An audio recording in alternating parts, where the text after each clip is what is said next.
nagpapasalamat ako na natawan pong unra ang sakuyang request na matabangan ang sakuyang ama na almost 1 month na po na naka-admit sa Mother Seton Hospital. May cancer po siya sa lungs, may cancer sa colon, nagdadialysis po.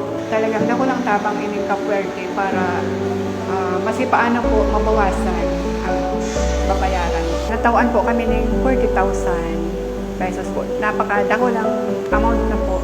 Maski po sang ribo mo niya na panahon, masakiton pong hanapon. Ko, Luigi, congratulations po sa imo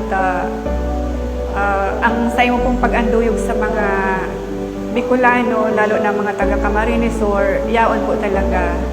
Day po kami na bigo na maghagatabang sa imo. Ina po naman po tulos ako. Mapalos pong maray. God bless po.